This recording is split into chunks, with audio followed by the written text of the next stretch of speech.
Minista wa Kinandu John Mbadi niwasoma budget ya silingi trilioni 4.8 ile ya mwaka wa silikali wa mwaka wa 2023 miongole na mwonza vala trilioni 3.5 mwonza syotumika kuthinikia ndivi ya kila ivinda ta kana recurrent expenditure ta misaala ya athukumi ma silikali na maundu angi bilioni mana mwonza na 50 syoka nosyo syutumika maunduni maendeeo.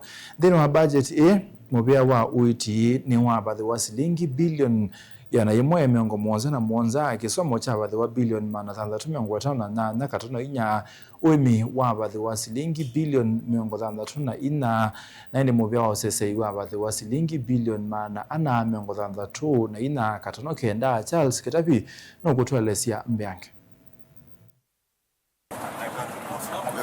Minista muvyani wa Kinandu John Mbadi kuyo mundu niwasoma budget ya mwaka wa athukumi wa silikali wa mwaka wa 2023-2024 budget ila ni silingi trilioni 4.8 ile na ila niyo ya yolovya kusoma vanthi ya Kenya. Total expenditure in the financial year 2026-27 budget is projected at 4,820.4 billion, equivalent to 23.2% of GDP.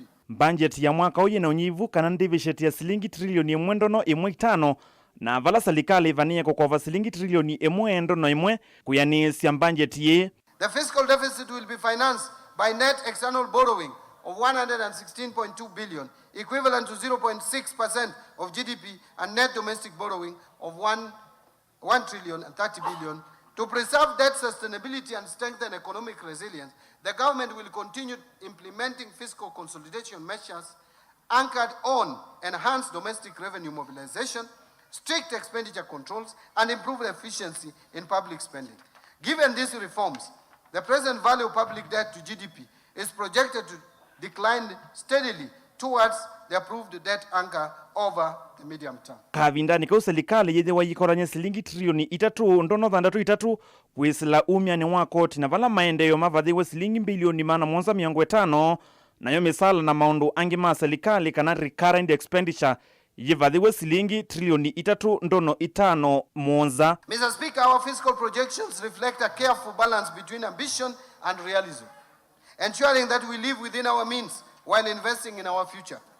Based on the outlined policy measures, total revenue collection including appropriation in aid for the financial year 2026-27 is projected to be 3,630.5 billion. Recurrent expenditure will amount to 3,568.4 billion, which is equivalent to 17.1% of GDP, and development expenditure, including allocations to domestic and foreign finance projects, contingency fund, and equalization fund, will amount to 750 billion shillings, which is equivalent to 3.6% of GDP. Dini wa budget ya mwaka huu silikali nene kana executive ivadhiwe silingi trilioni 2.9 mbunge silingi bilioni 489 muvia wa koti silingi bilioni 3.4 na sio silikali sia kaundi silingi bilioni 428. Total allocation to county governments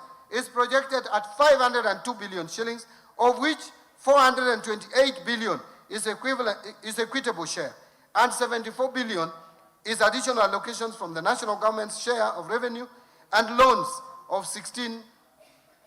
and grants from development partners. So 16.6 billion national government, and loans and grants 57.4 billion. Kavindani kaumuvia wa Kusoma vathiwe silingi bilioni 354 uiti bilioni 171 uimi bilioni 664 usesei bilioni 864 na wo waki wa malelo na miako ingi kana infrastructure silingi bilioni 318. Key allocations include 8.6 billion salaries for UHC staff, 19.1 billion for primary healthcare fund to finance frontline services.